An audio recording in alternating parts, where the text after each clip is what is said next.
What's up, Texas Rangers fans? Welcome back to another video on the Texas Rangers Report. And this video, we're going to be discussing if the Texas Rangers have a pitching problem and what they should do about it. But if this is your first time watching the Texas Rangers Report, make sure to subscribe right now because I'm your #1 source for all things Texas Rangers related on YouTube. But also make sure to join the Discord. That link will be in the description down below. And on the Discord, we talk live game chats, news, rumors, MLB draft, etc. Without further ado, let's get straight into the video. So, plain and simple, yes, the Texas Rangers have a pitching problem, and I think we all know that. And more specifically, a starting pitching problem. And it's kind of weird because it's not like it's a whole problem across the board. Thank God it's not a whole problem across the board. We do have, I say, 3 pieces we could definitely work with. And that's Martin Perez, of course, Jon Gray, and Dane Dunning. However, I think Dane Dunning's more on the mediocre end. And then we have Glenn Otto as the 4th guy. And who knows how longer he will be in the rotation. And we don't even have a 5th starter because Taylor Hearn was demoted from the starting rotation, was moved to the bullpen, and actually had a nice day in the bullpen, and was demoted down to AAA. So we only have 4 starters right now. 2 I really believe in, and then 1 who won't really kill the team. So we are definitely lacking 2 holes in the rotation. How can the Rangers really supplement this? If we look at the production from the starters, Martin Perez has a 2.22 ERA with a 2.59 FIP and a 2.6 WAR. That is insane, guys. And this is, I think it's halfway through the season now, so would that be around the 5 WAR if he keeps it up? I think that's insane. Obviously, there will be some debating. Should we trade Perez? Should we extend him? Because he's pitching like an all-star. He's only on a 1-year deal, but I've already made a video on that. So if you haven't seen that video, make sure to go check that out right now. So he's pitching insane. Jon Gray started off the season really slow, but with the shortened preseason and him getting those little injuries here and there, that didn't have to help, but he has settled in nicely last month, and now he has a season total of a 3.89 ERA, a 3.27 FIP, and a 1.4 WAR. So I bet he finishes the year with around the 3 WAR.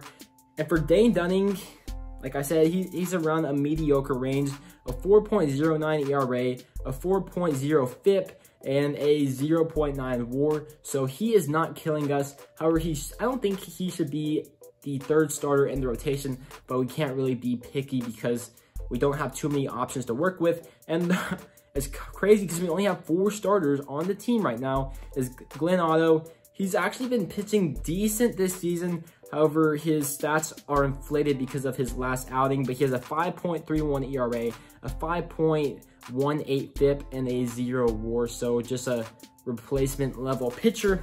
So how could the Rangers fill in the void in the starting rotation? Because this next series, tomorrow, we'll be facing off against the Mets. Glenn Otto will actually be starting, but luckily we have Martin Perez and Jon Gray pitching the next 2 days. So I think we have a decent chance of winning the series versus the Mets, even though the Mets are a really good team. Pitching will be there for the Rangers, even if Glenn Otto doesn't have a good game. How do we fill in those spots? Because we caught a break with our off days. Eventually, we won't have all these off days, and we will need to add a 5th starter to the rotation. So I think internally you have 2 options, and no, this does not include Cole Winn. And as much as I'd like to see Cole Winn in the major leagues, he hasn't proved enough in AAA to get a call to the major leagues, even though he did have a nice outing yesterday. The 2 guys I'd be looking at is left-handed pitcher Cole Ragans, who we drafted in the 2016 MLB draft in the 1st round, and right-handed pitcher Spencer Howard, who we acquired from the Phillies and the Kyle Gibson deal. So 2 different pitchers. Spencer Howard, for him, I think he has the stuff. it's more or less the confidence for Howard. He lets up a walk, and then that leads to a grand slam or something.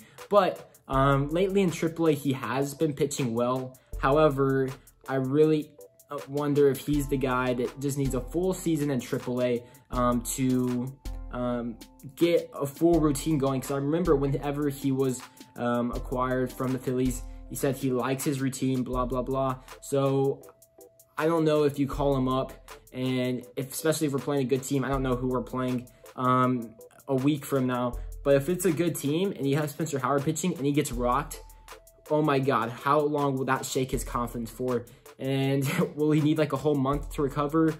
2 weeks? I don't know. If Spencer Howard is a guy that needs a whole month to recover after he gets rocked, he doesn't need to be on our team, and he probably doesn't need to be in the major leagues. I do hope that these improvements that we have been seeing in AAA is legit. And I do think he would be the most likely to get called up because he's on the 40-man. But I just don't know if it's all there for Spencer Howard. The second guy that I was talking about is Cole Ragans. And I really do want to see what he could do at the major league level.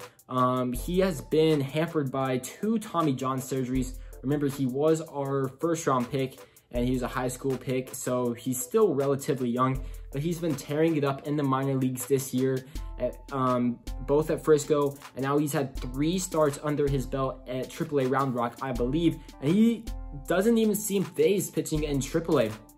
And I believe that the AAA that the Rangers affiliate is in is a hitters-friendly league as well. Yes, the only downside to calling up Cole Ragans is you would need to create a 40-man roster spot. However, there are some people on the Rangers roster that I think you could easily get rid of. Like, to me, I think you could designate Nick Snyder or maybe Andy Ibanez. I think there's plenty of room to create a roster spot for Cole Ragans. And, I mean, you're going to need to protect him from the Rule 5 draft at the end of the offseason. So, I think you might as well see what you can get in him this season. I think eventually he's going to get added. It's just a matter of when, and is it going to be Howard first? And if Howard doesn't work out, then maybe you add Cole Ragans to the 40-man. We'll see how that works out. So those are the 2 internal candidates that I think is possible for the Texas Rangers. Now the 2 external candidates, this is if you just want your pitchers to develop down at AAA, or say Cole Ragans is doing well, but Glenn Otto is still killing you, and you want Spencer Howard to develop. You need an innings eater. So the 2 guys I would be looking at is Pablo Lopez from the Miami Marlins and Brad Keller from the Kansas City Royals.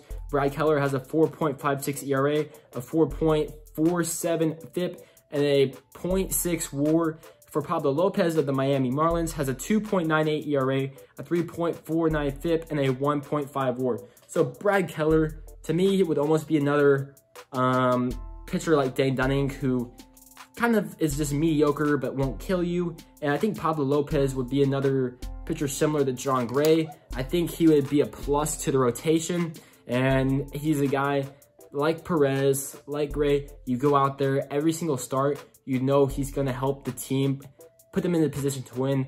Like I said, I don't think Brad Keller would kill you, but he's not going to be a Perez, he's not going to be a Lopez, and he's not going to be a Gray. I'm just going to put it at that. But they both could eat innings. Obviously, Brad Keller would be cheaper. He does have 1.5 years of team control because the rest of this year and all of next year. So maybe he could fill in as your 5th starter next year. I know that you're trying to compete. So honestly, for a guy that doesn't kill you as a 5th starter, that's not terrible in my eyes.